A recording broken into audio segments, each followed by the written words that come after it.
नमस्कार, स्वागत है आपका। आप देख रहे हैं प्राइम टीवी और मैं कीर्ति लेकर हाजिर हूं प्राइम डिबेट। उत्तर प्रदेश के आगरा में एक बार फिर से बिकरू जैसा कांड हुआ। जैसे दो भाइयों का विवाद सुलझाने गए दरोगा की गोली मारकर हत्या कर दी गई, जिसके बाद से प्रदेश की कानून व्यवस्था पर सवाल खड़े होने लगे हैं कि सुरक्षा देने वाले खुद असुरक्षित है।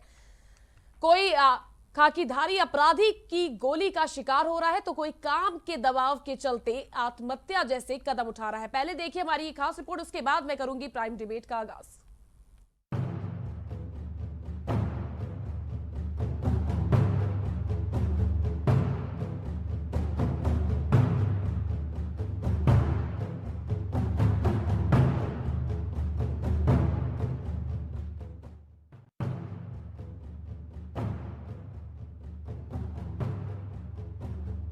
उत्तर प्रदेश में पुलिस कर्मियों पर हो रहे हमले रुकने का नाम नहीं ले रहे हैं।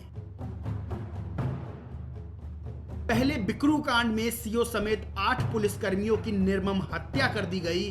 फिर कासगंज में शराब माफिया के खिलाफ कुर्की की कार्रवाई करने गए दरोगा समेत 2 पुलिसकर्मियों को पीट पीट कर गंभीर रूप से घायल कर दिया गया, जिसमें एक सिपाही की मौत हो गई। वहीं अब आगरा के खंदौली के गांव नहर्रा में एक दारोगा की गोली मारकर हत्या कर दी गई। बता दें, गांव के ही 2 भाइयों शिवनाथ और छोटे भाई विश्वनाथ के बीच विवाद चल रहा था।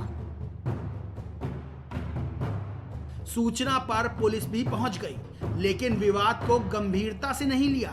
दोनों भाइयों में विवाद शांत कराकर लौट गई। पुलिस ने विश्वनाथ को हिदायत भी दी थी। शाम को एक बार फिर विश्वनाथ ने बवाल कर दिया। दारोगा प्रशांत यादव और सिपाही चंद्रसेन फिर मौके पर पहुंचे। पुलिस वालों को अंदाजा भी नहीं था कि आरोपी गोली चला देगा। विश्वनाथ नाम के युवक ने दारोगा पर फायर झोंक दिया। गोली सीधे दारोगा की गर्दन में धंस गई, जिसके चलते दारोगा प्रशांत कुमार यादव की मौके पर ही मौत हो गई। बता दें, ये विवाद 2 भाइयों में आलू को लेकर था। दारोगा प्रशांत कुमार को शहीद का दर्जा दिया गया है और सरकार ने 50 लाख और परिवार के एक सदस्य को सरकारी नौकरी का मुआवजा देने की घोषणा कर दी है। लेकिन सोचने वाली बात यह है कि प्रदेश की कानून व्यवस्था को संभालने की जिम्मेदारी जिस खाकीधारियों पर है, वही इस तरह के हमले के शिकार हो रहे हैं और अपनी जान गंवा रहे हैं। जब पुलिस कर्मियों पर हमले की बात होती है तो कानपुर का बिकरू कांड जहन में दौड़ जाता है, जब विकास दुबे जैसे दुर्दांत अपराधी ने सीओ समेत 8 लोगों की निर्मम हत्या कर दी थी। बाद में भले ही विकास दुबे को एनकाउंटर में ढेर कर दिया गया, लेकिन पुलिस वालों पर प्रदेश की अलग अलग जिलों में अपराधियों द्वारा हमले रुक नहीं रहे हैं।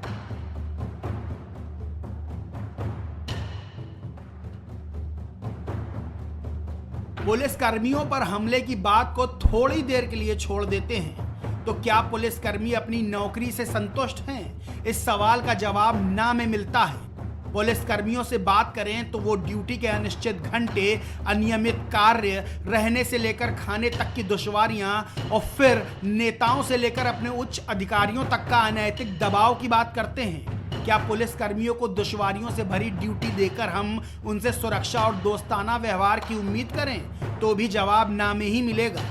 आखिर वर्दी के अंदर है तो वो भी इंसान ही। खैर, इस तरह के सवाल पहले भी खड़े हो चुके हैं और लगातार मांग भी की जाती रही है कि पुलिस कर्मियों की ड्यूटी में सुधार किया जाए, लेकिन ये मांगे सिर्फ कागजों तक ही सीमित रही हैं। लेकिन बात तब गंभीर हो जाती है जब पुलिसकर्मी अपनी ही सुरक्षा करने में नाकाम साबित होते हैं। इसके पीछे एक बड़ा कारण उच्च अधिकारियों का अपेक्षित सहयोग न मिलना है। पुलिसकर्मियों पर हमले, पुलिसकर्मियों का आत्महत्या करना या फिर नौकरी छोड़ देना कहीं ना कहीं ये सोचने पर मजबूर करता है कि जो समाज को सुरक्षा दे रहे हैं उन्हें बदले में क्या दिया जा रहा है और क्या दिया जा सकता है। Desk report, prime TV.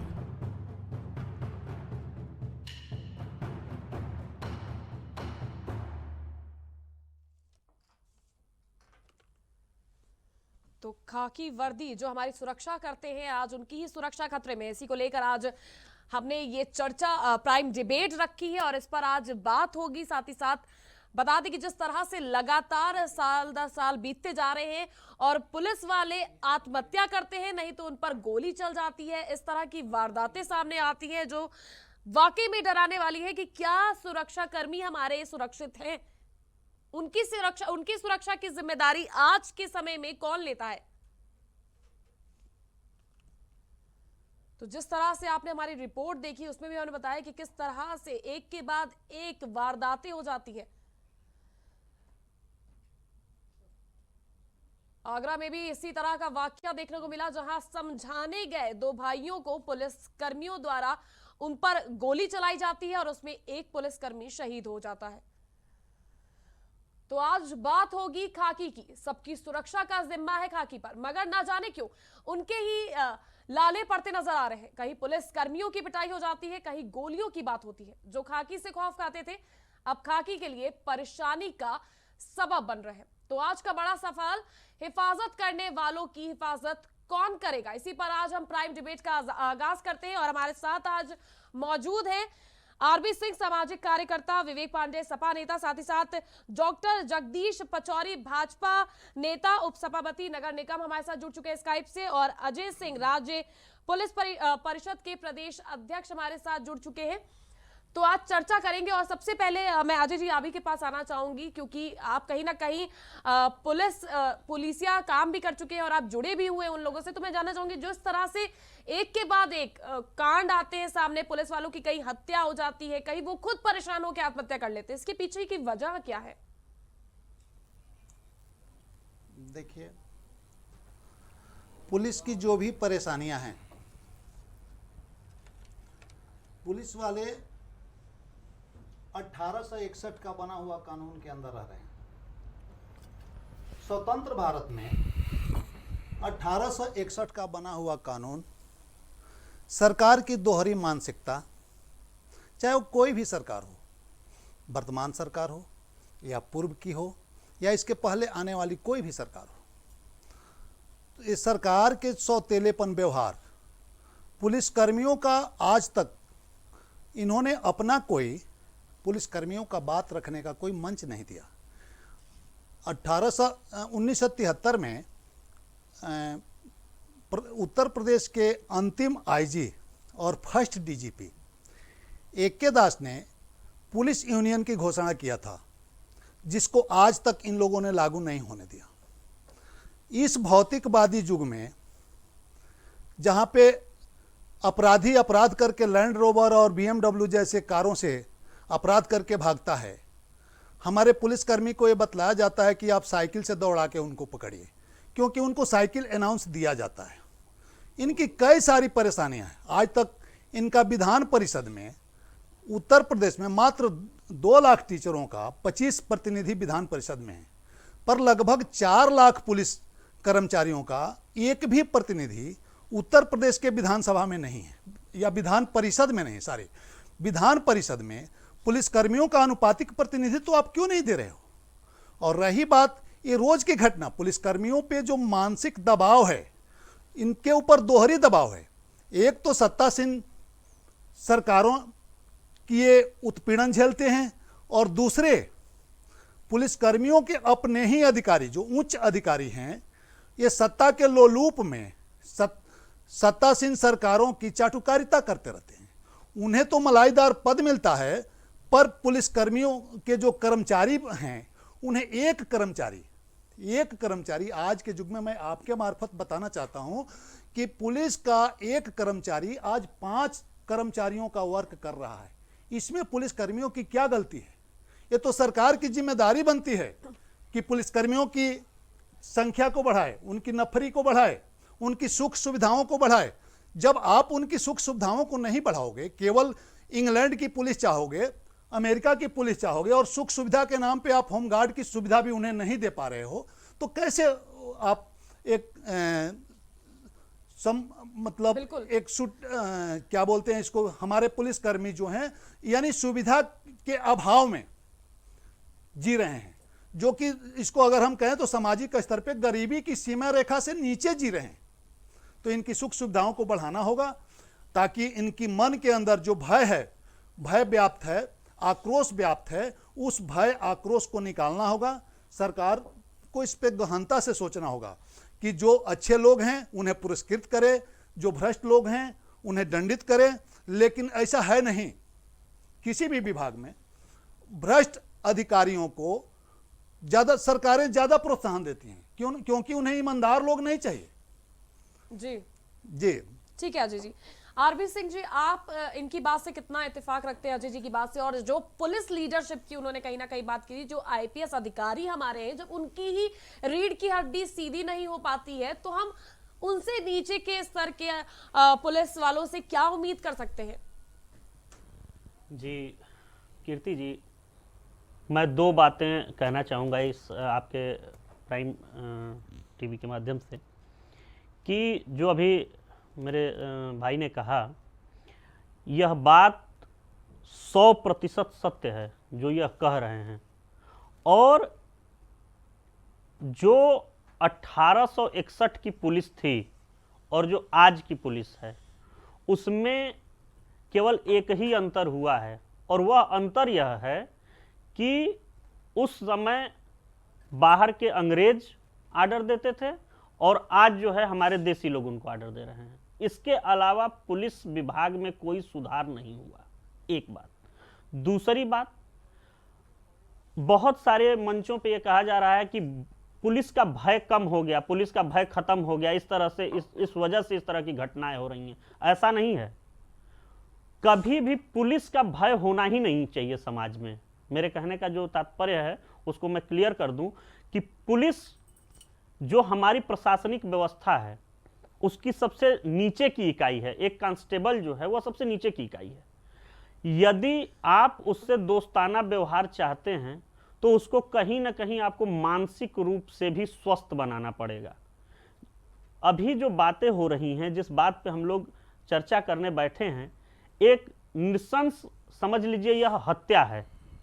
और चलिए ये तो मान लिया कि दो विवाद में एक पुलिस ऑफिसर गए और उनके साथ इस तरह की घटना हो गई, लेकिन जो आईपीएस लेवल के लोग आत्महत्या कर रहे हैं वह क्यों कर रहे हैं?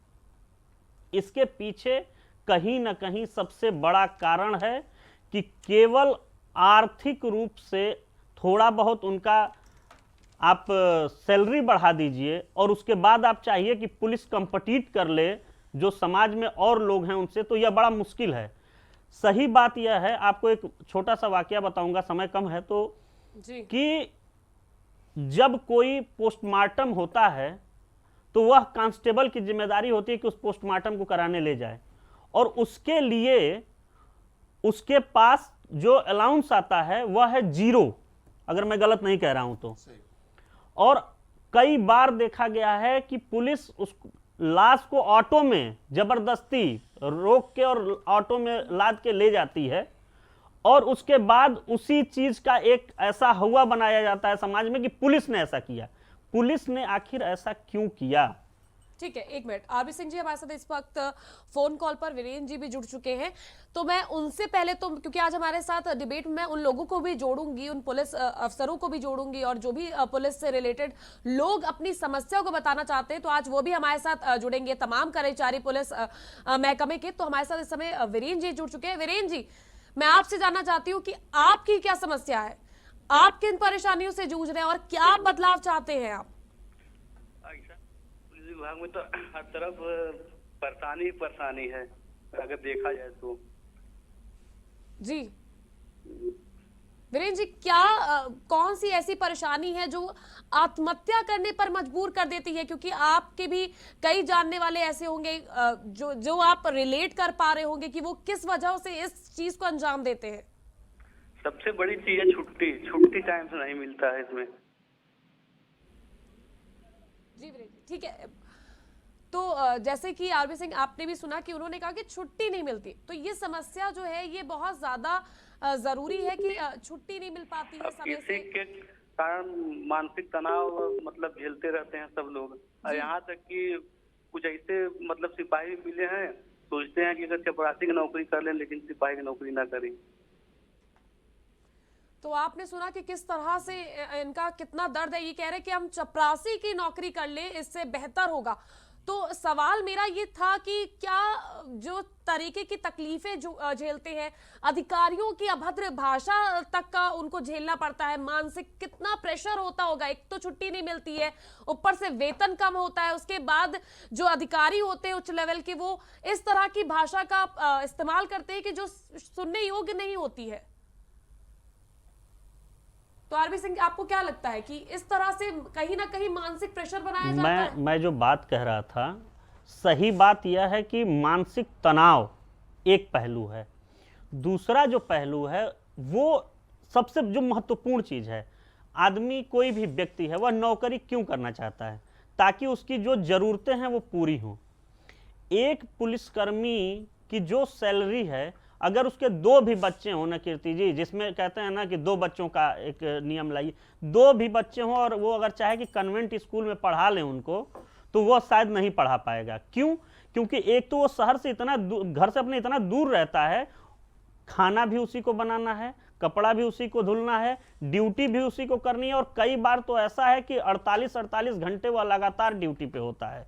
तो अच्छा, एक बात। दूसरी बात, यह तो बड़े शर्म की बात है कि जो ये बातें हो रही हैं, आज देश को आजाद हुए इतने साल हो गए, कम से कम 50 साल में अगर हम लोग यह नहीं सीख पाए कि हमारी जो पुलिसिया व्यवस्था है उसमें जो उच्च अधिकारी जी, वो तो यूपीएससी से आते हैं। ठीक है। यूपीएससी के जी, लोग बिल्कुल। अगर इस तरह की भाषा बोल रहे हैं। मनोज चौधरी भी मऊ से हमारे साथ एक और कॉलर जुड़ चुके हैं। तो मनोज जी, मैं आपसे जानना चाहूंगी, आपकी क्या तकलीफ है? मैम, सबसे बड़ी प्रॉब्लम तो ये है कि हम लोग, मेरा घर, वैसे मैं रहने वाला इलाहाबाद का हूँ, मेरी पोस्टिंग मऊ में है, और घर से इतनी दूरी होने की वजह से हमको मऊ से आने जाने में कम से कम अगर छुट्टी मिलती है 2 दिन की तो 8 घंटे लग जाते हैं आने में, 8 घंटे आने में। पहली बात तो घर से दूरी। दूसरी वजह मैम, जहाँ मेरी पोस्टिंग, यहाँ रहने की कोई व्यवस्था नहीं है हमारे। मैं एक चौकी पे मेरी पोस्टिंग है, और चौकी में एक भी रहने की मतलब कोई भी आवास की व्यवस्था नहीं है। चौकी स्वयं जो है प्राथमिक विद्यालय में चलती है। जी मैम। ठीक है। अजय जी, आपको क्या लगता है कि इस तरह की जो समस्या झेलते हैं हमारे पुलिसकर्मी, जो हमारी रक्षा के लिए वो दिन नहीं देखते, रात नहीं देखते, कोरोना काल जैसी बड़ी बीमारियां नहीं देखी, जिन्होंने अपने कर्तव्य को पहले आगे रखा। कई तस्वीरें भी इस कोरोना काल में हमने देखी जब पुलिसकर्मी अपने घर नहीं जा पा रहे थे, अपने घर नहीं जा सकते थे, बगल में रह के, पास में रह के भी। तो जो पुलिसकर्मी इतना करते हैं, उनको घर नहीं मुहैया कराया जाता है, उनके लिए कोई जरूरत की चीजें नहीं उन्हें मिलती, ऐसी स्थिति क्यों है? मैडम, मैं आपके माध्यम से प्रदेश की जनता को यह बतलाना चाहता हूं कि पुलिस कर्मियों को जिन चीज़ों की ज़रूरत है ये सारी चीज़ें मुहैया कराया जाता है, लेकिन केवल कागज़ों में। ज़मीनी हकीकत कुछ और है। जिस तरीके से थाने में एफआईआर दर्ज नहीं होता है, वो इसलिए नहीं होता है कि उसमें जितना अपराध कम दिखाया जाएगा वो थाना फर्स्ट माना जाएगा, जो अपराध कम है। कीर्ति जी, इसी तरीके से अगर थाने में अपराध की संख्या जिसमें जितना ज़्यादा हो उसको नंबर 1 माना जाए तो कल से एफआईआर लिखा जाना शुरू हो जाएगा। बिल्कुल वही स्थिति है। अब एक चीज़ मैं आपसे ये भी बताना चाहता हूँ, प्रदेश की जनता को बताना चाहता हूँ, या हमारे पुलिस कर्मचारी जो कि हमारे ही घर परिवार से हैं, अगर ये बॉर्डर स्कीम में जो पुलिस का कर्मचारी है उसमें जो सबसे छोटा कर्मचारी constable, head constable, sub inspector और इंस्पेक्टर, ये क्या कर सकते हैं? इनको घर से आप हजारों किलोमीटर दूर क्यों रखते हो? ये कौन से अपराधी हैं? एक अपराधी को अपराध में अदालत खुलवा करके रिहा कराते हो और पुलिस कर्मियों पे इतना शक क्यों करते हो? जो प्रदेश की 22 करोड़ जनता की हिफाजत करने वाले पुलिस कर्मचारी आज प्रदेश में स्वयं सुरक्षित नहीं है। बिल्कुल। और ये जो एक्सीडेंट से इनकी मौत होती है, ये जो आत्महत्या करते हैं, केवल इसीलिए, जो अभी मऊ से एक साथी ने बताया कि समय से छुट्टी नहीं मिलती है। अगर इनको साल में 2 ही महीने की छुट्टी मिलती है, 1 महीना ईएल और 1 महीना सीएल, कुछ इसके अतिरिक्त भी छुट्टियां हैं जो कि उच्च अधिकारी उसको देते नहीं हैं। मैं इनकी साप्ताहिक अवकाश के लिए, अरे इस स्वतंत्र मतलब इस भौतिकवादी युग में हम आजादी के लगभग 70 साल बाद भी ये कहने को मजबूर हैं कि हमारे पुलिस कर्मियों को साप्ताहिक अवकाश नहीं ठीक मिलता। है, सचिन जी हमारे साथ जुड़ चुके हैं। साप्ताहिक ठीक है, अवकाश फोन पर कॉलर दिलाया। हमारे साथ सचिन जुड़ चुके हैं बदायूं से। सचिन जी, मैं आपसे जानना चाहूंगी आपकी क्या तकलीफ है और किन वजहों से आपको लगता है कि कहीं ना कहीं पुलिस कर्मचारियों को ये झेलना पड़ता है? मैडम सबसे पहले तो मैं बात करूंगा बॉर्डर स्कीम के बारे में। जी सचिन जी, हमें आवाज आ रही है आपकी। जी मैम, सबसे पहले मैं बात करना चाहूंगा बॉर्डर स्कीम के बारे में। सर हाँ मैम, हमारी जो पोस्टिंग होती है घर से लगभग दो तीन जनपद छोड़ के होती है। मिनिमम दूरी हो जाती है 300 से 350 किलोमीटर। मेरी खुद की पोस्टिंग 350 किलोमीटर दूरी पे है मैम। दूसरा वेतन विसंगति मैम। ठीक है, बॉर्डर स्कीम की और वेतन, एक और हमारे साथ जुड़े जिन्होंने बोला कि वेतन की दिक्कत है, तो मैं जगदीश जी पर आना चाहूंगी और मैं जगदीश जी से पूछना चाहूंगी कि सत्ता के इकबाल को कोई चुनौती कैसे दे दे अगर सत्ता उसके पक्ष में खड़ी हो तो?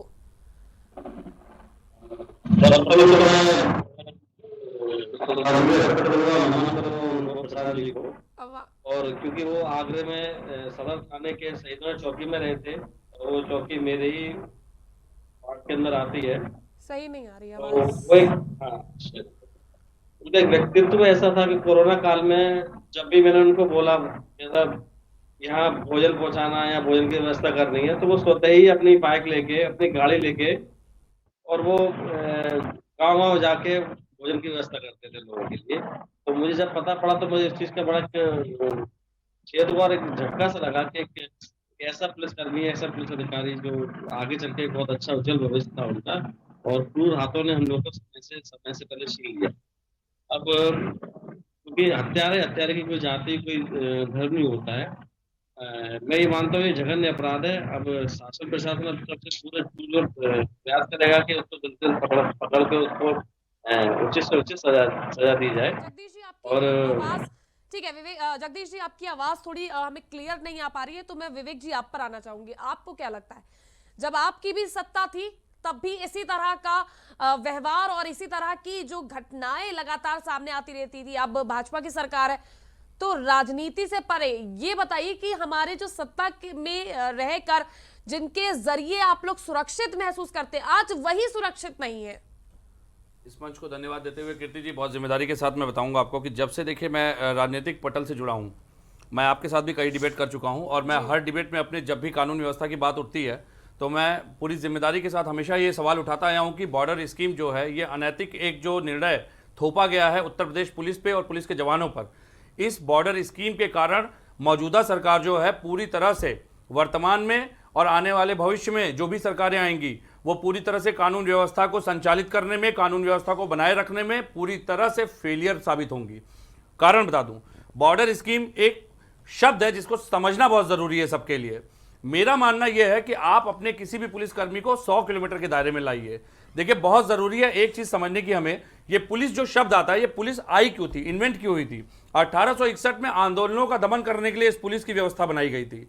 लेकिन आज आजाद भारत में क्या आंदोलनों का दमन ही राजनीतिक लक्ष्यों को प्राप्त करने की एक मानसिकता बची है? पहली बात। दूसरी बात, बहुत जरूरी है जिम्मेदारी से यह समझने की कि पुलिस एक राजनीतिक इकाई ना होकर के संवैधानिक राज्य की इकाई है, जिसका जो कार्य है, जिसकी जो भूमिका है, वो इस समाज में सुरक्षा व्यवस्था के साथ, समन्वयता के साथ तालमेल बिठाए रखने का है। आप एक किसी व्यक्ति को सबसे पहले पशुतम व्यवहार देते हुए उसको क्रूर बनाने के बाद उससे मानवीय आचरण की उम्मीद नहीं कर सकते हैं। तीसरी चीज, योगी जी की सरकार है मौजूदा। अब आप कहेंगी तो मैं इसको राजनीतिक नहीं लेके जा रहा, लेकिन मैं हमेशा संस्थागत विषय कहता आया हूं इसको। आप पुलिस को अपनी जागीर मत समझिए। उत्तराखंड हाईकोर्ट ने भी जब उत्तराखंड के पुलिस को होम डिस्ट्रिक्ट पोस्टिंग दी थी, बॉर्डर स्कीम जब वहां से हटाई गई थी, उत्तराखंड के हाईकोर्ट ने पूरी तरह से जिम्मेदारी से फटकार लगाई थी कि पुलिस कर्मियों के साथ अर्दलियों जैसा व्यवहार न किया जाए। आप यहां बैठी हैं, मैं यहां बैठा हूं, स्टूडियो में इस समय डिबेट हो रही है। मैं आपको चुनौती देता हूं, आप इस समय स्टिंग करा लीजिए। पता नहीं कितने पुलिसकर्मी जो कि नियम के अनुसार मानक से विपरीत जाकर के कितने फॉलोअर्स, कितने बड़े बड़े अधिकारियों के घर पे पड़े होंगे और किस तरीके से उनसे सुविधा सर्विस ली जाती है, किस तरह का उनसे काम कराया जाता है।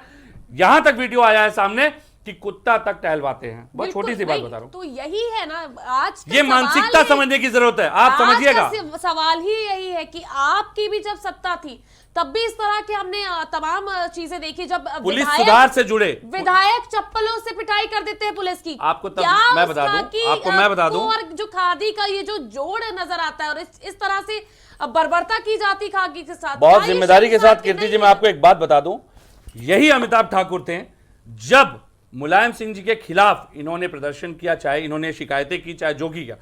कई अधिकारियों ने शिकायत की कि इनके खिलाफ मुकदमा दर्ज हो, लेकिन माननीय राष्ट्रीय अध्यक्ष श्री अखिलेश यादव जी ने साफ मना कर दिया था।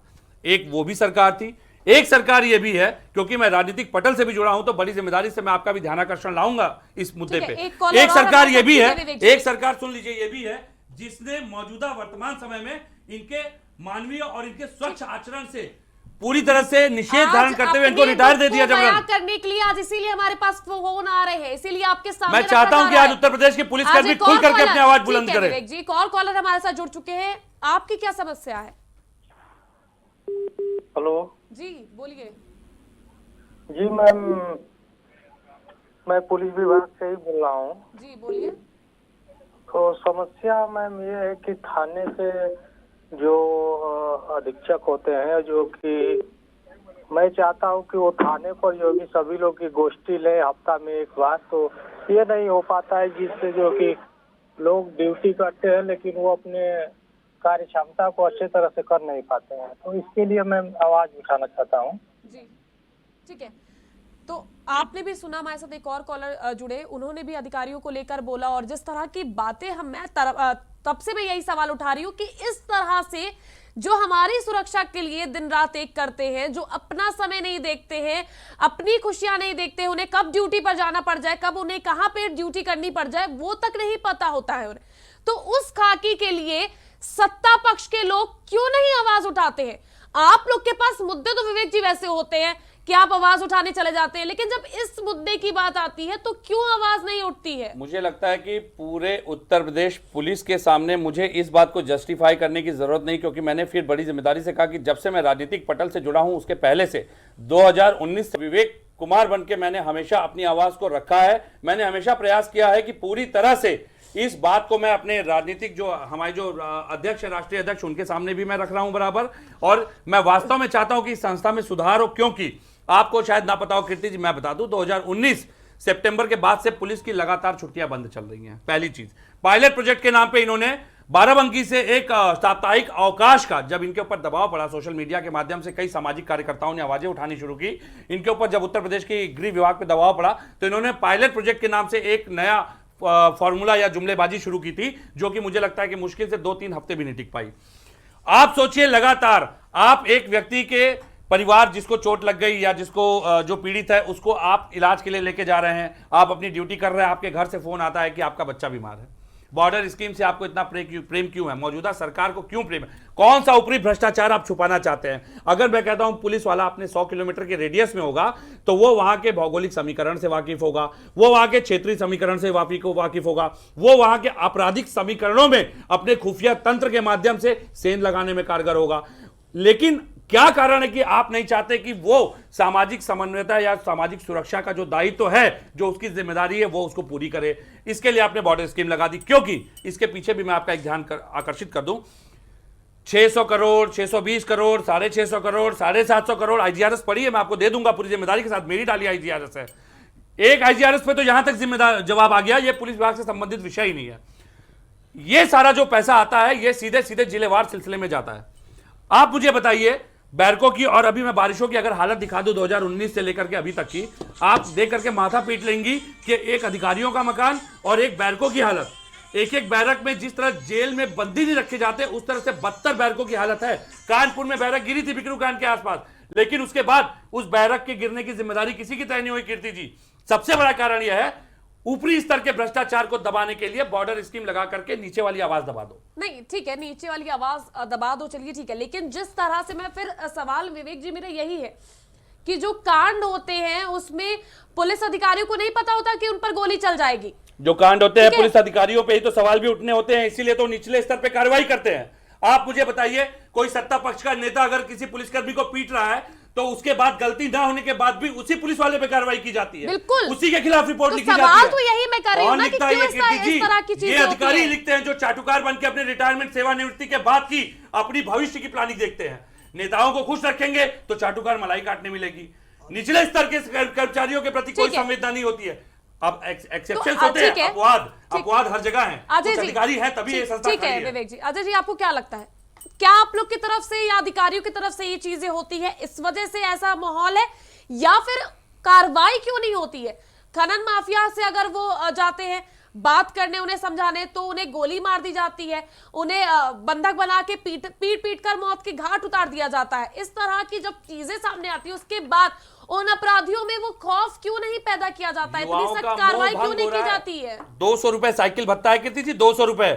आधुनिक जमाना है, एक से एक कार्यालय बना रहे हैं, भत्ते 6-7 भत्ते तक काट लिए महामारी के नाम पे। लेकिन इस सरकार की संवेदना यह है कि जो कोविड-19 में कोरोना योद्धा बता करके इसने अपना ढोल पीटा है, किसी को भी बीमा का 50 लाख रुपए राशि अभी तक शायद विवेक, जिससे पहले आपकी भी सरकार थी, उसके भी बहुत से ऐसे वारदात पुलिस सुधार के जितने अधिकतम नए काम हुए, नवीन कार्य हुए, हमारी सरकार में हुए थे।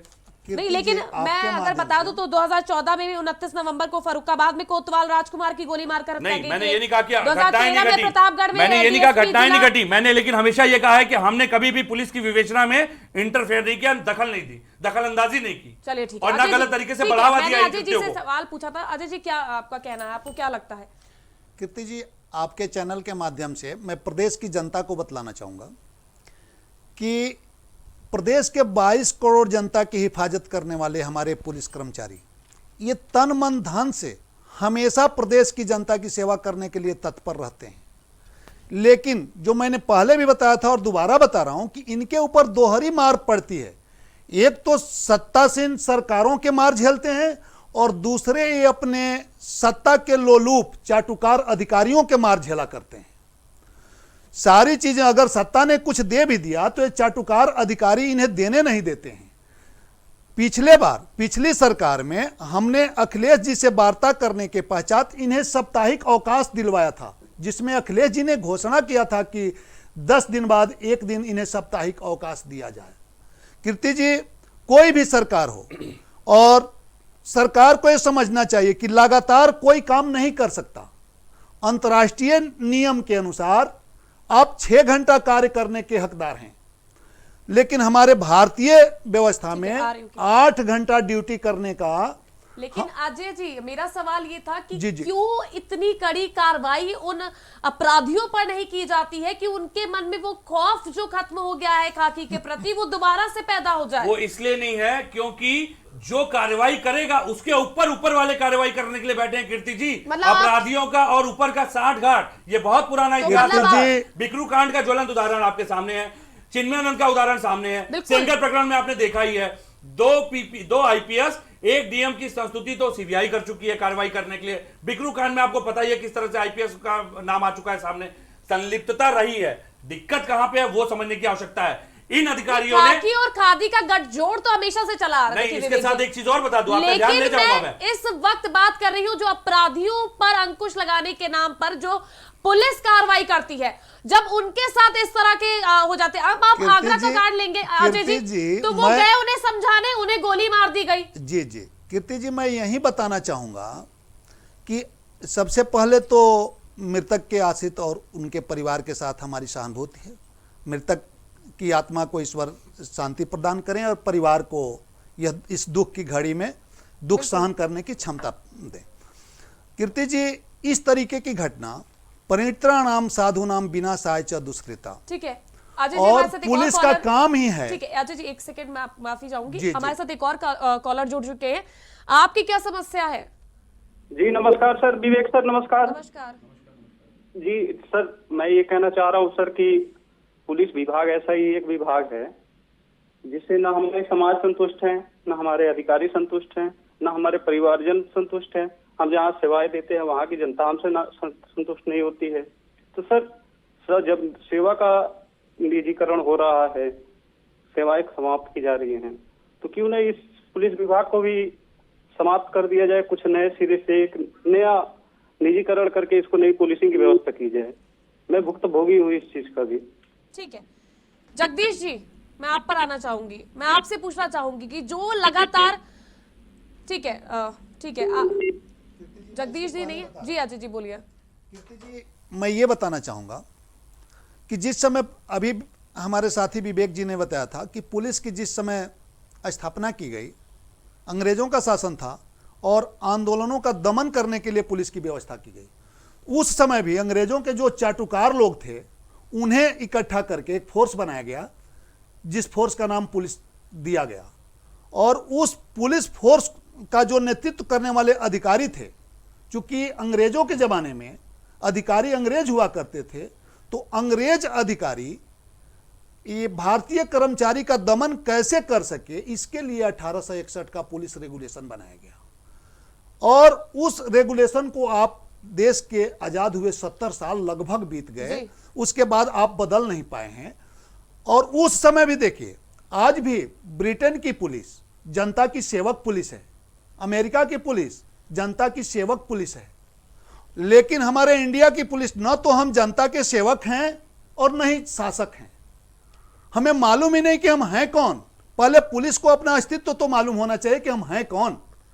पुलिस सरकारों के हाथ की कठपुतली है, जिसे सत्तासीन सरकारें जो हैं अपनी नाकामियों को छुपाने के लिए कोई भी ठिकेरा ले जाकर पुलिस के कर्मचारी पे फोड़ देती है। ठीक है, 2 जगहों के बाद अब कमिश्नर प्रणाली वाराणसी और कानपुर में लागू कर दी गई है। ये बड़ी खबर मैं इस वक्त की आपको बता रही हूं कि इस वक्त की बड़ी खबर कि 2 जगह पर और कमिश्नर प्रणाली लागू कर दी गई है। आरबी सिंह जी, मैं आपसे पूछना चाहूंगी कि कमिश्नर प्रणाली लागू होगी हर जगह पर, ठीक है, आप व्यवस्था दुरुस्त करना चाहते हैं, आप ये सब तमाम चीजें कर रहे हैं, लेकिन जब कोई विधायक अपनी चप्पलों से एक खाकी वर्दी में एक व्यक्ति को पीटता है और उस खाकी को शर्मसार करता है, क्योंकि एक माँ जब बोलती है अपने बेटे को कि आप दरोगा बनो या आप पुलिस में भर्ती हो, तो वो सम्मान और वो जो एक आंखों में चमक होती है वो अलग होती है। लेकिन जब इस तरह के सामने आती हैं चीजें, तो क्या एक माँ बोलेगी अपने बेटे को कि आप पुलिस में जाके भर्ती हो? देखिए, थोड़ा सा समय दीजिए मुझे, मैं काफ़ी देर से भाई को सुन रहा हूँ और सारे कॉलर जो है, मुझे अच्छा लगा कि मेरे गृह जनपद मऊ से, मैं मऊ का रहने वाला हूँ, मऊ की स्थिति इतनी ख़राब है कि एक स्कूल में जो है एक चौकी चल रही है। यह बहुत ही ख़राब विषय है। जब कोई, वो चाहे विधायक हो चाहे कोई सामान्य व्यक्ति हो, जब वह किसी पुलिस को चप्पल से मार रहा है तो वह एक सिस्टम को चप्पल से मार रहा है, न कि किसी व्यक्ति को मार रहा है। और वह सिस्टम, उसमें जो बदलाव करने हैं, जिन सुधारों की बात हम लोग 1861, सोचिए ये सुनने में कैसा लग रहा है कि पुलिस की व्यवस्था 1861 से चल के आ रही है। कहने का मतलब यह है कि सुधार यूनियन पब्लिक सर्विस कमीशन ने 2011 में सीसेट इंट्रोड्यूस किया और एक सुधार लाने का प्रयास किया कि जो लोग हम डाल रहे हैं शासन सत्ता के लिए, देखिए होता क्या है कि जब एक आईएएस आता है या जब कोई आईपीएस आता है तो वह उस व्यवस्था को संचालित करने नहीं आता, वह उस व्यवस्था में समन्वय बनाने के लिए आता है। जो नौकरशाही की व्यवस्था है, जब तक आप उसमें आमूलचूल परिवर्तन नहीं करेंगे, जब तक एक ऐसा व्यक्ति जो पुलिस कप्तान बन के जिले में न बैठे, जिसके अंदर संवेदना हो, तब तक आप यह उम्मीद नहीं कर सकते कि नीचे किसी जो हमारे थानेदार बैठे हैं या जो हमारे चौकी इंचार्ज बैठे हैं, और संवेदनाएं हमेशा ऊपर से जब शुरू होंगी। जी, मैं 1 मिनट में अपनी बात खत्म करूं, हो सकता है कि मुझसे इत्तेफाक लोग ना रखें। देखिए, मेरे जो कहने का मतलब, यह पूरा एक प्रणालीगत लूप होल है इस देश में, और इस देश में नहीं, दुनिया की हर पुलिस के अंदर। अभी बात हो रही थी ब्रिटेन की पुलिस के अंदर, चाहे और जगह, देखिए सबसे जो मस्ट चीज है ना, वो है दोस्ताना व्यवहार। हम लोग जब जाते हैं थानों के अंदर तो लिखा रहता है, सोचिए थानों के अंदर कीर्ति जी, बाहर बोर्ड लगा रहता है दलालों से सावधान। वो कौन लोग हैं जो उसमें घुस जाते हैं और कैसे वो सेधमारी करते हैं? उसे कहते हैं कारखास। और हम बता रहे हैं ना आपको, हम बता रहे हैं, उसे कहते हैं कारखास जी, है ना। ये वो लोग हैं जो कहते तो विभागीय लैंग्वेज में कारखास कहा जाता है, कारखास है, लेकिन लेकिन वो वो- लोग हैं जितना जमीनी स्तर की जानकारी मेरे पास है, जी। ये वो लोग हैं जो थानों पे संचालन करते हैं अवैध धन उगाही का। अवैध धन उगाही हाँ। का। तो बिल्कुल मैं आपकी इस बात से सहमत हूं। देखिए, कमिश्नरेट बना लीजिए और चाहे आप आर्मी कुछ लगा भी लीजिए। बना लीजिए, कुछ बना लीजिए, यह व्यवस्था इससे नहीं। सबसे महत्वपूर्ण बात यह है कि जब तक इस प्रणाली में सुधार नहीं होगा, जो वैकेंसीज आती हैं, जो जिस तरह से ट्रेनिंग दी जाती है और जिस तरह से दबाने के लिए एक हथियार के रूप में, आपको क्या लगता है? अभी मेरे साथी कह रहे थे, देखिए कोई भी शासन सत्ता हो, वह चाहे किसी भी पार्टी का हो, किसी भी दल का हो, पुलिस का तो काम एक ही तरह से लिया जाता है और वह लिया जाता है दमन कराने के लिए। हमने भी बहुत सारे आंदोलन किए। 2016 के आंदोलन की मैं बात बता रहा हूं। 2016 में, बड़े भाई बुरा ना मानिएगा, समाजवादी बुरा पार्टी नहीं की सरकार थी, माननीय अखिलेश यादव जी मुख्यमंत्री थे। 2016 में यहाँ लक्ष्मण मेला मैदान में मैं आंदोलन कर रहा था और 21 दिन का धरना चल रहा था। उस समय उसी वक्त जो टीचर थे, कुछ अनुदेशक कंप्यूटर से संबंधित लोग थे और उन्होंने उनसे और पुलिस में कुछ जो है धक्का मुक्की हो गई। आप यकीन नहीं करेंगी, पुलिस ने दौड़ा दौड़ा के पीटा उनको। आप मर्यादित तरीके से करते हैं, आपने खुद ही स्वीकार किया ना नहीं, धक्का मुक्की हुई। धक्का मुक्की हुई। आप बात को समझिए जरा। मैं तो समझ रहा हूं, मैं तो लाठीचार्ज के हमेशा अपोज बता रहा हूं। नहीं, मैं तो इसको वो मानता बात नहीं कि नहीं, लाठीचार्ज होनी भी नहीं, चाहिए नहीं, कभी। वो बात ही वो नहीं हो रही तो है। पुलिस वालों का कर्तव्य है। मेरी बात सुनिए, क्या है? न्यूसेंस करेंगे मेरी अगर आप बात सुनिए। असंवैधानिक तरीके नहीं, को मेरी वो बात पकड़ेंगे। उनकी ड्यूटी मेरी है, बात वो ड्यूटी ड्यूटी होगी। निभा वो रहे हैं। देखिए, आपकी ड्यूटी यह नहीं है कि आप लाठी भांजे। देखिए वही आपकी आता है ना, नहीं, कतई या इंसान नहीं तो है। फंस गया, ऊपर से क्या आपके नहीं, पास नहीं, संदेश नहीं, आता है? मौजूदा पहले सरकार- सत्ताधारी बोलते हैं कि आपको हमारे ऊपर से नहीं, हर सरकार में यह बताया जाता है कि जब जिस धरने को खत्म करना है वहां पुलिस, कोई कुछ एक्सेप्शंस को छोड़ दीजिए, धरना प्रदर्शन में लोग आते हैं, अपनी बात रखते हैं, अगर अगले दिन उस पर कार्रवाई हो या उसका संज्ञान लिया जाए तो पुलिस से धक्का मुक्की करने की आवश्यकता क्यों पड़े? लेकिन आरबी सिंह जी, फिर वही होता है ना कि अगर पुलिस वाले मौजूद ना हो और वहां पर ज्यादा संख्या में लोग हो तो पुलिस वालों को उस पे ले लिया जाता है, फिर आप उनके ट्रैक्टर रैली का एग्जांपल ले साथ लीजिए। लाठी डंडे चल जाते हैं, उनके ऊपर सिस्टम, लाठी डंडे चल सिस्टम। जाते हैं। नहीं, ट्रैक्टर रैली का सिस्टम। एग्जांपल ले लीजिए जो अभी हुई दिल्ली बिल्कुल, में। उसमें क्या किसानों की गलती थी, लेकिन कुछ असामाजिक तत्वों ने राजनीतिक षड्यंत्र के किस माध्यम तरह से से कितने प्रयास पुलिस किया ना। कर्मियों पर- आखिर में वो काम हुआ जो नहीं होना कितने था। पुलिस कर्मी जख्मी हुए उस पे? देखिए, एक नहीं, बात 200 दिन से ऊपर हो गए, आज तक किसान बैठे, अगर- अभी तक कोई झड़प नहीं हुई, देखिए, अभी तक अगर- तो पुलिस से कोई झड़प नहीं हुई, बल्कि ये- पुलिस वालों को जब रोटी खिला रहे हैं, वो आप पानी अगर पिला रहे हैं किसी वही को किसान। देखिए, आप जब किसी को यह कहेंगे कि कोई शासन सत्ता, जितने शीर्षस्थ बैठते हैं वो केवल और केवल पुलिस का दुरुपयोग करते हैं, यह सत्य बात है। एक हमको बात बताइए, आज की बात छोड़िए, इस सरकार की बात छोड़िए, आप अपनी सरकार की नहीं, बात इस छोड़िए। सरकार पे आइए, आप क्यों नहीं आएंगे? इस इस सरकार को की छोड़िए, चाटुकारिता तो आप सब कर अपनी रहे भी सरकार की आप छोड़िए। इस सरकार पे तो भाई बात करिए साहब, पहले हमसे, ये ना? बताइए यहाँ बात एक क्या संस्थागत जब विषय है। देखिए, जब मैं आपको फिर एक बात बता दूं, ये संस्थागत विषय है। आप पुलिस के विभाग में सुधार से बात बताइए। उत्तर प्रदेश सरकार ने अपने उन लोगों को सिक्योरिटी प्रोवाइड कराई थी, आज नहीं। इसके पिछली सरकार, उसकी पिछली सरकार, उसकी पिछली अजय सरकार, जी, जो कुछ जी। नहीं फिर होता भी है, यही वो सवाल विषय से है, भटक रहे हैं। पिसते तो मैडम? पुलिस के जो नीचे स्तर के जो कर्मचारी है, पिसते तो वो है, जी। क्योंकि बिल्कुल। वो करे तो भी गलत, ना करे तो भी गलत। वो अगर जो ऑन ड्यूटी पर जो ट्रैफिक पुलिस तक होते हैं, उनके साथ लोग आते जाते लोग अभद्र भाषा का प्रयोग करते हैं, हाथापाई तक हो जाती है, तो वर्दी का खौफ नहीं है किसी को, ऐसा क्यों है? कीर्ति जी, इसके पीछे कारण है कि जब भी कोई महत्वपूर्ण पद है वहां महत्वपूर्ण लोग बैठाए जाएं, थानों को आईपीएस के चार्ज में दिया जाए। एग्जैक्टली। जब तक थानों को, क्योंकि जो महत्वपूर्ण लोग हैं उन्हें महत्वपूर्ण पद दिया जाए, और आईपीसी सीआरपीसी में केवल 2 ही महत्वपूर्ण जगह है, एक थाने का भार साधक अधिकारी और एक मजिस्ट्रेट। तो अगर थाने का भार साधक अधिकारी आईपीएस बने, जो एक महत्वपूर्ण अधिकारी हैं, तो इस समस्या का समाधान हो। हमने सुना है कि थाने बिकते हैं, चौकी बिकती है, फला बिकते हैं। अरे सारी चीजें तो बिकती ही हैं। जिन अपराधियों को पुलिस दौड़ा दौड़ा करके उनका पीछा करती थी, रात में उनके घर पे छापा मारती थी, वो आज मंत्री बने बैठे हैं, सरकारों में वो मंत्री बन जाते हैं। बिल्कुल। जिनको रात में और पुलिस फिर दौड़ाती विधायकों की थी। मनमानी ये भी चलती है अजय जी कि हमें तो अपने एरिया का दरोगा वही चाहिए जो हमारे पक्ष में हो, जी जी जी, फिर तो वहां पे मनमानी आ जाती है। क्यों विवेक जी? इसमें आईपीएस वैभव कृष्णा जी इसमें ने एक तब खुलासा किया था ट्रांसफर पोस्टिंग का जो खेल चल रहा था उत्तर प्रदेश पुलिस में।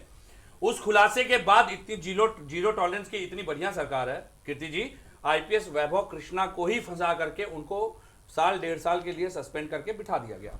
उस आवाज को दबाने का पुरजोर प्रयास करते हुए दबा भी दिया आईपीएस गया। वैभव कृष्णा अब वो हो बहाल हुए हैं, बहरहाल अब या- वो कुछ दिन पहले बहाल हुए हैं, लेकिन इस अमिताभ ठाकुर पूरे हैं। प्रकरण में एक बहुत बड़ा नाम सामने आया जो आज भी सत्ता के करीब ही है, बल्कि उसको प्रमोशन देकर के एक तरह से सेवानिवृत्ति के बाद और महत्वपूर्ण पद दे दिया गया। तो जब तक आप जब तक भ्रष्टाचारी अधिकारियों पे आप कड़ा कार्रवाई करते हुए जाए, संदेश नहीं देंगे, किस बात का डर रहेगा इन अधिकारियों को? आप बताइए, इनके ऊपर लगाम कौन लगाएगा? इन पे लगाम वो लगाने वाली अधिकारियों पर लगाम तो चलिए ठीक है, ये चीजें तो समझ में आती है अधिकारियों, लेकिन बाहर के लोगों पर आप लगाम लगाइए ना, उन पर तो लगा आप लीजिए। मुझे एक बात की जिम्मेदारी से अपराधियों पर जवाब तो दे लगाम दीजिए लगा कीर्ति जी। लीजिए। अच्छा सुनिए, एक संस्था के अंदर क्या कारण है कि वो राज्य पर अपराधी बेखौफ कैसे है कि पुलिस वाला जाता है समझाने, वो गोली मार देते हैं। मैं आपको बताता हूं ये मानसिकता कहां से पैदा होती है। आप जब भी कोई घटना घटती है तो जब आप देख रहे हैं कि कार्रवाई किस पर होनी चाहिए, उसके बाद जब कार्रवाई आप अपने विभाग के निचले स्तर के कर्मचारी पे ही करते हैं। मैं आपको उदाहरण दे दूंगा, आप जल्दबाजी ना करिए, ठीक है? मैं पीलीभीत से लेकर के लंका थाने से लेकर के कई उदाहरण दे दूंगा आपको, जिसमें कि सत्ता पक्ष के लोग पीटते हैं और उसके बाद जब मामला एसपी के संज्ञान में आता है तो उसी कर्मचारी को सस्पेंड कर दिया जाता है। उसके बाद कुछ मामलों में तो रिपोर्ट लिख के जेल तक वहीं से भेज दिया जाता है। जिस थाने में वो नौकरी कर रहा है, जिस थाने में वो खाकी के सम्मान को बचाने का प्रयास करता है, उसी थाने की लॉकअप में उसको तो बंद कर जब दिया पुलिस जाता है। अधिकारी ही तो ऐसा मनोबल करेंगे क्यों और नहीं जिस बढ़ेगा? पुलिस का इकबाल ही टूट जाएगा तो उस पुलिस का क्या तो करिएगा? इसके लिए जिम्मेदार कौन है? इसका एक ही उपाय है नहीं, इसके लिए मैडम। मैं जी, एक अजय जी। बात पूरी कर लूं अजय जी। इसके लिए जिम्मेदार कौन है? आप एक बात बताइए, पुलिस की यूनियन पे बैन है, पुलिस यूनियन रेगुलेशन के अनुसार नहीं बना सकती, चलिए मान लिया। ये आईपीएस एसोसिएशन चलाने के लिए कौन से संवैधानिक मान्यता आपने प्राप्त की है या किस गृह मंत्रालय ने इसको मान्यता दी है? लेकिन राज्य कर्मचारी परिषद के आगे सरकार घुटने टेकती है, क्योंकि हजारों वोटों का समीकरण सेट करना होता है। लेकिन अगर अराजपत्रित कर्मचारी 2.25 लाख के 3.5 लाख के आसपास फोर्स है कीर्ति जी, पूरे उत्तर प्रदेश की बात कर रहा हूं, और 3.25 लाख का मतलब होता है इस बॉर्डर स्कीम ने कम से कम 20 लाख लोगों को पूरी तरह से डिस्टर्ब करके रखा हुआ है उत्तर अजय प्रदेश जी में। कुछ कह रहे कहां थे, से आपको ठीक है, सामाजिक सुरक्षा जी, मिलेगी? अजय जी आप कुछ कह रहे थे। मैडम, किसी भी अपराध पे तब नियंत्रण किया जा सकता है जब हम पूर्ण रूप से अपना 100% किसी भी ड्यूटी में दें। और किसी भी ड्यूटी में कोई भी कर्मचारी, पुलिस कर्मचारी हो या किसी भी विभाग का कर्मचारी हो, तभी देगा जो मानसिक रूप से स्वस्थ हो।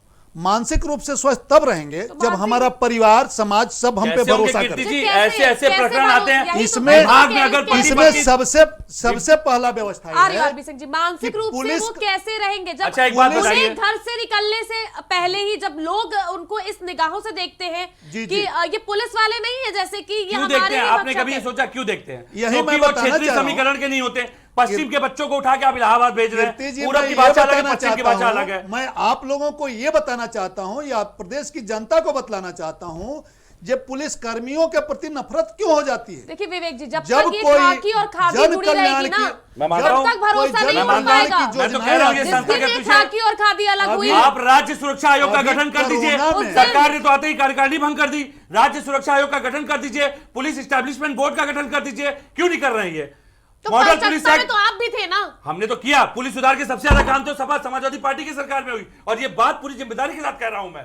किस सुधार की बात कर रहे हैं आप? एक बात मैं कहना चाहूंगा मेरे भाई से कि जब जो है उत्तर प्रदेश की कोई भी सरकार हो, जब एक किसी जिले से इनका कोई खास चिंटू आता है तो उसको नहीं, जो है आपत्ति दर्ज करता हूं। पहले सुन लीजिए। चिंटू क्या होता है पहले बताइए। चिंटू नहीं, यह नहीं, होता नहीं, है किसके जो लिए कह रहे बड़े हैं? नेताओं आरबी सिंह के जी, छोटे व्यक्ति नेता हैं। छुटभैया नेता बोलिए, वो छुटभैया चलेगा। नेता ठीक है, व्यक्तिगत उनको नहीं, मुझे लगा कि आप उसकी बात कर रहे हैं, पुलिस वालों के लिए कह रहे नहीं, हैं। ठीक। पुलिस वालों की नहीं कह रहा हूं मैं, जी, जो छुटभैया नेता हाँ, हैं, ठीक, जो ठीक। इनके चिंटू बने लखनऊ में बने नहीं, रहते ठीक, हैं, ठीक, हाँ। या एक एप्लीकेशन देते हैं कि साहब हमारे जान को खतरा है। और कोई भी सरकार हो, कौन सरकार यह कह सकती है कि हमने उनको, अपने पुलिस के अधिकारी और अपने कर्मचारियों को उनकी सुरक्षा में नहीं लगा दिया?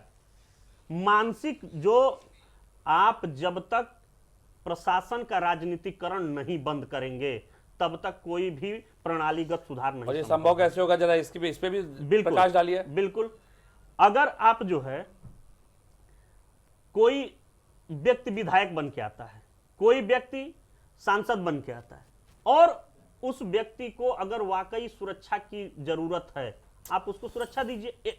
लेट मी कंप्लीट फर्स्ट ना, मैं तो टोक ही नहीं रहा हूं। तो अगर उनके यहां एक व्यक्ति को रखा गया और उनसे उनके आईपीएस जो हैं या जो उनके नियुक्ति करता हैं उनसे एक रिपोर्ट लें कि साहब आप वहां नौकरी कर रहे हो बेटा, ये बता दो कि क्या स्थिति है, और वो बताएं। सांसद यहाँ के पुलिस के जवानों को दिल्ली तक लेके चले जाते हैं, जो हथियार उनके पास होता है उसकी परमिशन तो होती नहीं। कभी जांच हो जाए तो पुलिस कर्मी सस्पेंड हो जाएगा, उसमें भी क्या परमिशन लेते हैं आईपीएस से कि सर मैं फलाना तारीख को फलाना सांसद जी के साथ जा रहा हूँ दिल्ली, दूसरे राज्यों में जा रहा हूँ।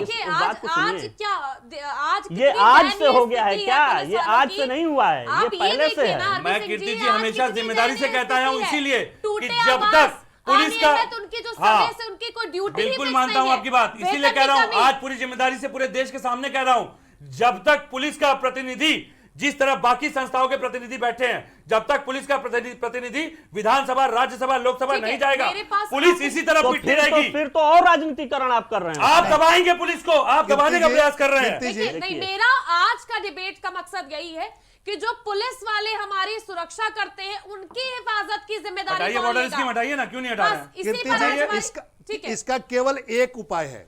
अभी हमारे साथी जो विवेक जी ने कहा था, आप सबसे पहले पुलिस के यूनियन को वैधानिक मान्यता दो ना। दूसरे राज्यों में है, कई राज्यों में है, और उत्तर प्रदेश की अपवाद है। उत्तर प्रदेश के विधान परिषद में पुलिस का अनुपातिक प्रतिनिधित्व दीजिए, बिल्कुल दीजिए, बिल्कुल। और इनकी बॉर्डर स्कीम को खत्म करिए, आप 100 किलोमीटर के दायरे में समाप्त करिए, 2 घंटे 3 घंटे में इनको घर पहुंच जाएंगे। साप्ताहिक अवकाश दीजिए, आदमी के श्रेणी में लाइए, साप्ताहिक अवकाश दीजिए, और देखिए मानसिक रूप से दुरुस्त होकर के। एक आखिरी कॉलर हमारे साथ अजय जी प्लीज जुड़ चुके हैं, सर्वेश जी। जी सर्वेश जी, आपकी क्या दिक्कतें हैं और आप क्या चाहते हैं कि किस तरह से आप लोग के लिए बदलाव होना चाहिए? देखो जी, मैं पुलिस में 2011 में इसका सिपाही था, अब मुझको बर्खास्त कर दिया गया था 2018 में, जब विवेक तिवारी हत्याकांड हुआ था। उसमें मैंने अपनी एक आवाज उठाई थी प्रशांत चौधरी और संदीप चौधरी के लिए जी। बतौर ऑल इंडिया पुलिस का, मैं यूथ पुलिस में 3 बार गोल्ड मेडल है मेरे, और मैं एक सच्चा सिपाही होने के नाते आज विवेक जी ने एक नंबर दिया था, इसलिए मैंने आपसे बात करने का मौका मिला है। मैं चाहता हूँ कि पुलिस में रिफॉर्म्स क्यों नहीं होने दे रही है नेता लोग जी। तो सर्वेश जी ने जी बोलिए। जो ये तानाशाही रवैया है, आज इस डेट में, कल प्रशांत यादव जी को गोली मारकर हत्या कर दी गई है। उधर प्रशांत चौधरी ने जब एक उसमें अपने जानबूझकर गोली नहीं चलाई थी, लेकिन वो चल गई और वो खत्म हो गए, तो उनको 1 करोड़ रुपए सना उनकी तिवारी की वाइफ को, और उनको फ्लैट दिया गया, और एक गजेटेड ऑफिसर की नौकरी मिली जी। हाईकोर्ट में बाइज्जत बरी कर दिया, और ये उनको गजेटेड ऑफिसर की नौकरी मिली थी, उनकी मैडम को स्पेशल पद दिया गया था। आज एक दरोगा को खुलेआम गोली से मार के जा रहा है अपराधी द्वारा, और उसको 50 लाख रुपए देकर योगी जी अपनी कॉलम पूर्ति कर रहे हैं। ये क्या है? ये कोई मीडिया कोई किसी तरह से कवरेज नहीं दिखा रहे हैं, या सारे बिके हुए हैं, या क्या? मैं नहीं बातों को नहीं समझ सर्वेश पा रहा जी, हूँ। सवाल हमारी बात पर हम आज ही सर्वेश जी आप ही के लिए आज ये डिबेट कर रहे हैं, आप ही लोगों के लिए, कि क्यों हमारे हिफाजत करने वालों की हिफाजत नहीं हो रही है, और क्यों आपको इतना हक नहीं दिया जाता है कि जो आपको गोली मार रहा है उसकी ऐसी दयनीय हालत आप लोग कर दें, जो भी जानने वाले आपके सब, कि उस अपराधी को पकड़ने की या जेल भेजने की वो जो तमाम चीजें होती है वो करने की जरूरत ही ना पड़े। मेरा मानना तो सीधे है। मैडम मेरा बस खाली, मैं तो सिर्फ आपके, मैं 2 साल से घर बैठा हूँ। मैं एक सिपाही था 2018 में, मैंने सिर्फ एक आवाज उठाई थी कि मेरे लिए अन्याय क्यों हो रहा है। सारे चिंदी चोर नेता और ये पूरे पुलिस प्रशासन के अधिकारी, इन्होंने प्रशांत को एक नंबर का बदमाश बताया था। प्रशांत चौधरी जो सिपाही था 2018 बैच का लखनऊ में, मैंने सिर्फ एक आवाज उठाई थी, मेरे ऐसा क्या कर दिया इस सिपाही ने कि सारे मीडिया तंत्र, सारे नेता और हमारे पुलिस के अधिकारी सब लग गए उसको मिटाने के लिए। और आज एक भी मीडिया, एक भी नेता और एक भी जो बड़े चैनल हैं और कोई नेता ये कहने के लिए तैयार नहीं है कि प्रशांत यादव के साथ गलत हुआ है, धड़ाधड़ गोली गर्दन में मारी गई है। इतना दुस्साहस अपराधियों का कैसे बढ़ गया है? और आए दिन हर रोज एक सिपाही की मौत का जिम्मेदार कौन बनेगा? जो कि रोजाना फांसी पर लटके मिलते हैं, कभी उनकी लाश जंगल में पड़ी मिलती है गोली लगने के बाद, कभी उनको फ्लैट में किसी होटल में लटका हुआ पाया जाता है। क्या उन्होंने सारे आत्महत्या कर रहे हैं या कोई लटका रहा है इनको साजिशन? मैं इन बातों को कहने के लिए मेरे पास बहुत टाइम है, लेकिन मैं क्या करूं, मैं बड़ा मजबूर हूं। और आज आपकी कॉल लग गई है बस खाली। सर्वेश जी, बहुत बहुत शुक्रिया आपका हमारे साथ जुड़ने के लिए। और आप अपनी आवाज उठाई आपने, उसके लिए आपको जो सजा मिली है आज उसी पर भी चर्चा मैं करना चाह रही हूँ कि क्यों आवाजें दबा दी जाती है। हालांकि लोगों को ये लगता है कि पुलिस में जो लोग काम कर रहे हैं वो खराब है, उनकी मानसिकता अलग है हम लोगों से, लेकिन नहीं। जैसे विवेक जी आपके पास दो हाथ पैर है, मेरे पास है, वैसे उनके पास भी है, उनकी भी मानसिकता सेम है, वो भी उसी दर्द को झेल रहे हैं जिस तरह से वो भी घर जाते हैं, अपने बच्चों को देखते हैं, लेकिन क्या करे वो, देखिए समय सीमा ही नहीं है, ड्यूटी का कोई समय नहीं है उनका। अभी 3-4 दिन पहले फिर शासनादेश आ चुका है कि इनकी छुट्टियां फिर से रोक दी गई हैं। मेरा ये कहना है कि अगर आपको काम ही इनसे लेना है, काम ही करवाना है, तो इसके कई तरीके समाधान रूप में आ सकते हैं सामने। आप इनको 15 दिन 10 दिन के लिए से लोगों को, मैं आखिरी एक रिव्यू लेना चाहूंगी, क्या लगता है कब इससे निजात मिलेगी पुलिस वालों को कि वो जो हमारी हिफाजत कर रहे हैं, उनकी हिफाजत करने के लिए जो सत्ता पक्ष बैठा हुआ है वो जिस दिन उन पे हाथ रख देंगे, कोई चुनौती दे सकता है, आपको लगता है? कीर्ति जी, ब्रिटेन में पुलिस की भर्ती केवल एक रैंक से होती है और दक्षता के आधार पे वो सर्वोच्च पद तक जाता है, जबकि हमारे इंडिया में उत्तर प्रदेश में जो पुलिस की भर्ती होती है वो 4 रैंक से होती है। सिपाही, सब इंस्पेक्टर, डिप्टी और आईपीएस। ये चारों एक दूसरे को आपस में ही बैर रखते हैं। सिपाही को दरोगा कुछ नहीं समझता है, दरोगा को डिप्टी कुछ नहीं समझता है, बिल्कुल, और डिप्टी को आईपीएस कुछ नहीं समझता। होनी भी बहुत जरूरी है। ये चारों आपस में ही लड़ते रहते हैं, भेदभाव है, ये चारों एक दूसरे से भेदभाव रखते हैं, आपस में लड़ते रहते हैं। कीर्ति जी, यहां ये भी मैं बताऊंगा कि सरकार को केवल सिपाही, हेड कांस्टेबल, दरोगा और इंस्पेक्टर की जरूरत है, यानी नॉन गजेटेड अधिकारियों की ही जरूरत है ड्यूटी को संपादित करने और कराने के लिए। बाकी ये जो गजेटेड अधिकारी हैं, ये सरकार द्वारा एक सुपरविजन अधिकारी, सुपरविजन पावर है, ये सुपरवाइजर हैं, सुपरविजन करने के लिए रखे हैं, यानी इनके सुख सुविधा देखने के लिए रखे गए। किस बात की सुविधा लेते हैं? या तो सैलरी ले लें या तो सुविधा ले लें। एक मिनट, इन्हें इनकी सुख सुविधाएं देखने के लिए वो रखे गए हैं। मेरे पास समय की कमी है, लेकिन कलांतर में हीरा जो कोयला हीरा बन जाता है और दाल गल जाता है, छिलका ऊपर हो जाता है। बस एक सेंटेंस मैं बताना चाहूंगा कि जो इन कर्मचारियों के, जो अराजपत्रित कर्मचारियों के सुख सुविधा देखने के लिए जो अधिकारी रखे गए थे, कलांतर में इन कर्मचारियों को ही वो अपना सुख सुविधा बना लेते हैं और भ्रष्टता का परिकाष्ठा पार कर जाते हैं। इसे रोकना होगा, ले सकती हूँ, माफ इसे रोकना होगा। समय की कमी है, मुझे यहीं पर इस डिबेट को अंत करना है। बहुत बहुत शुक्रिया आप सभी का हमारे साथ जुड़ने के लिए। और आज हमारे साथ आरबी सिंह मौजूद थे, सामाजिक कार्यकर्ता, साथ ही साथ विवेक पांडे हमारे साथ मौजूद थे, सपा के नेता, और डॉक्टर जगदीश पचौरी भी जुड़े थे हमारे साथ, और अजय सिंह, राज्य पुलिस परिषद के प्रदेश अध्यक्ष, हमारे साथ जुड़े हुए थे। तो आप सभी का बहुत बहुत शुक्रिया। और इसी के साथ सत्ता के इकबाल को कौन चुनौती देगा जब सत्ता के लोग उनकी आवाज बनकर खड़े हो जाएंगे। साथ ही साथ जो खाकी में और आजकल लोग हैं और उनके ऊपर जिस तरह से अभद्र भाषा का प्रयोग होता है, मैं आप लोगों से भी अपील करूंगी कि वो हमारे जैसे ही लोग हैं, तो उनके साथ जिस तरह से आप मानसिकता बना के चलते हैं वो मानसिकता मत बनाइए।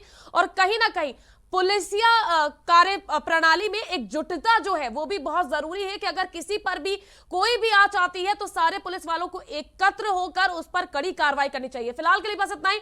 मैं फिर हाजिर होंगी किसी नए मुद्दे के साथ, ऐसे ही सवाल करते हुए। आपका ही मजा आएगा। देखते रहिए प्राइम टीवी।